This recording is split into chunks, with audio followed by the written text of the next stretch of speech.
Hello everyone, welcome to my YouTube channel. और friends, सबसे पहले तो मैं आप लोगों का थैंक्स करना चाहूँगी कि आप लोग मेरे यूट्यूब चैनल से जुड़े। यदि आप नए हैं तो चैनल को सब्सक्राइब कर सकते हैं और बेल आइकन दबा दीजिए, जिससे आपको नोटिफिकेशन टाइम टू टाइम मिलती रहें। साथियों, इस चैनल के माध्यम से आपको पेपर 1 और पेपर 2 दोनों की तैयारी करवाई जा रही है।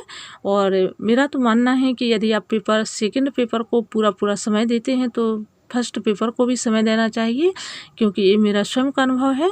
और यदि हम फर्स्ट पेपर के कुछ इम्पोर्टेंट प्रश्नों को ही लेकर के अपनी तैयारी करेंगे तो निश्चित है कि आपका नेट जीआरएफ क्वालिफाई 100% होगा। तो इसी को ध्यान में रखते हुए मैंने जो प्रश्न बनाए हैं वो आपके लिए इम्पोर्टेंट हैं और काफ़ी हेल्पफुल रहेंगे आपको। तो चलिए देखते हैं। प्रश्न पहला है, किसी एक तथ्य को स्थापित करने के लिए निम्नलिखित में से क्या स्वीकार करने के योग्य है। और इसके 4 विकल्प दिए हुए हैं और इसका जो राइट आंसर है क्या है, सी, दृष्टिगोचर प्रमाणों की उपलब्धता। यानी कि किसी एक तत्व को स्थापित करने के लिए हमें दृष्टिगोचर प्रमाणों की उपलब्धता जरूरी है। अगला प्रश्न देखते हैं, जब एक अध्यापक को विद्यार्थी द्वारा पूछे गए प्रश्न का प्रत्यक्ष और ठीक उत्तर न आए तो उसे क्या करना चाहिए। तो इसके 4 विकल्प दिए हुए हैं और इसका जो सही उत्तर है सी, विद्यार्थी को बता देना चाहिए कि वह बाद में उत्तर बता देगा। यानी कि शिक्षक को चाहिए कि जब विद्यार्थी छात्र कोई क्वेश्चन पूछे और शिक्षक से इस समय वो क्वेश्चन नहीं बन रहा, उसका आंसर नहीं आ रहा, तो उसको बाद में बताने के लिए कह देना चाहिए। अगला प्रश्न है, एक विद्यार्थी द्वारा दिए गए गलत उत्तर पर प्रतिक्रिया प्रकट करने की सर्वोत्तम विधि कौन सी है। तो इसके 4 विकल्प दिए हुए हैं और इसका जो राइट आंसर है, उत्तर क्यों गलत है उसको स्पष्ट करना चाहिए। यानी कि जो विद्यार्थी द्वारा गलत उत्तर दिए गए हैं तो उसके एवज में शिक्षक को चाहिए कि उत्तर क्यों गलत है उसका कारण ढूंढना चाहिए और उसको क्लियर करना चाहिए कि आखिर ऐसे कौन से कारण हैं जिस वजह से उत्तर गलत आ रहे हैं। अगला प्रश्न देखते हैं, ज्ञान की ओर किसी व्यक्ति की अभिरुचि कैसी होनी चाहिए। तो इसके 4 विकल्प दिए हुए हैं और इसका जो सही उत्तर है ए, आनुभाविक प्रमाण के आधार पर विज्ञान द्वारा प्रमाणिक को स्वीकार करना। यानी कि ज्ञान की ओर किसी व्यक्ति की अभिरुचि कैसी होनी चाहिए, आनुभाविक प्रमाण के आधार पर विज्ञान द्वारा प्रमाणित को स्वीकार करना। इसका सही उत्तर है ए। अगला प्रश्न है, सन 2026 तक लोकसभा एवं विधानसभा की सीटों को यथावत करने का प्रावधान किस संविधान संशोधन विधेयक में किया गया है। तो इसका जो सही उत्तर है बी, 91वां, यानी कि 91वां संशोधन है जो उसमें 2026 तक लोकसभा एवं विधानसभा की सीटों को यथावत रखा गया है। यानी कि उनमें कोई बदलाव नहीं होगा। और आपको ये भी याद रखना है कि लोकसभा में कितनी सीटें हैं और विधानसभा की कितनी सीटें हैं। नेक्स्ट क्वेश्चन है, आइसोबाथ क्या है। तो इसका सही उत्तर है बी, समान हिमताप। देखिए, इम्पोर्टेंट है प्रश्न और ये आप लोग को विशेष रूप से इसे पढ़ना है, याद करना है। अगला प्रश्न है, सूचना एवं संचार तकनीकी में स्नो लियोपार्ड क्या है। तो इसके 4 ऑप्शन दिए हुए हैं और इसका जो राइट आंसर है ए, ऑपरेटिव सिस्टम। किसमें, सूचना एवं संचार तकनीकी में स्नो लियोपार्ड। देखिए, प्रश्न पहले भी आ चुका है और आगे भी इसकी सुमेलित के रूप में भी ये आ सकते हैं, तो आप लोग देखिए।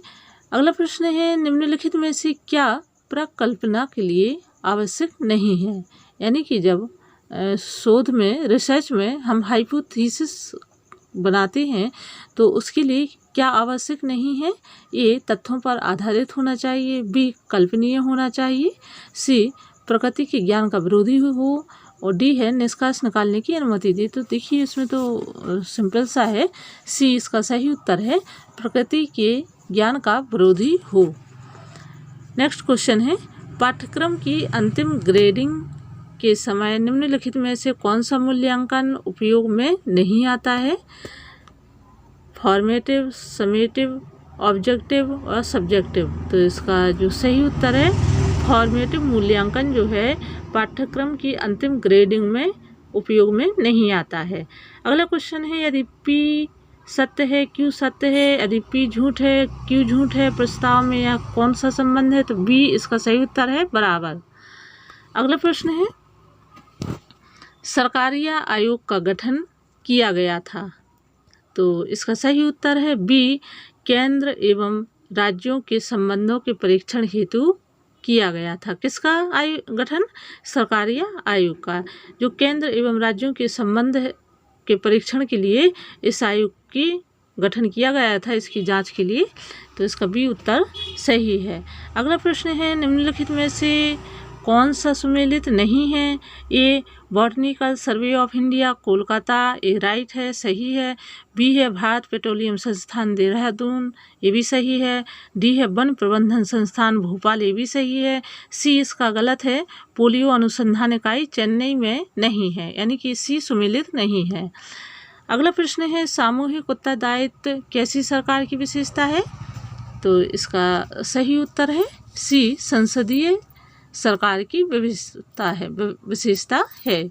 सामूहिक उत्तरदायित्व कैसी सरकार की विशेषता है? तो संसदीय सरकार की विशेषता है। अगला प्रश्न है निम्नलिखित में से किस देश की न्यायपालिका स्वतंत्र नहीं है? तो इसका सही उत्तर है सी रूस की न्यायपालिका स्वतंत्र नहीं है। अगला प्रश्न है जीव मंडल पर का विचार पहली बार किस वैज्ञानिक के मस्तिष्क में आया था?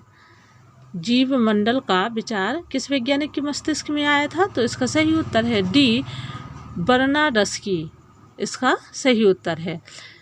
अगला प्रश्न है निम्नलिखित में से कौन सा सुमेलित नहीं है? ए बांदीपुर अभ्यारण्य कर्नाटक एवं तमिलनाडु का सीमा क्षेत्र, बी चंद्रप्रभा अभ्यारण्य वाराणसी के पास, सी दाचीगाम अभ्यारण्य श्रीनगर उत्तराखंड के आसपास, और डी है कांजीरंगा अभ्यारण्य जोरहाट असम। तो देखिए ये तीनों जो है सही है, सी इसका सुमेलित नहीं है। दाचीगाम अभ्यारण्य श्रीनगर उत्तराखंड ये गलत है, इस सुमेलित नहीं है। और आप कमेंट बॉक्स में बताइए दाचीगाम अभ्यारण्य कहाँ पर है। अगला प्रश्न देखते हैं निम्नलिखित में से कौन सा एक जीव चावल की फसल के लिए जैव उर्वरक का कार्य कर सकता है? तो इसका सही उत्तर है बी एजोटोबैक्टर, इसका सही उत्तर है। अगला प्रश्न है गंगा एक्शन प्लान फेज 2 कब प्रारंभ हुआ? तो इसके 4 विकल्प दिए हुए हैं और इसका जो सही उत्तर है बी 1996 ईस्वी में प्रारंभ हुआ। क्या हुआ? Ganga action plan phase 2। और आप लोगों को मैं क्वेश्चन दे रही हूँ कि गंगा एक्शन प्लान फेज 1 जो है कब प्रारंभ हुआ, इसकी आपको सन बतानी, डेट बतानी है। साथियों यदि आप इसी तरह से पेपर 1 की तैयारी करते रहेंगे तो निश्चित है कि आपका नेट JRF सेट जो भी आप एग्ज़ाम दे रहे हैं उसके क्वालिफाइड होने के 100% चांस बनते हैं।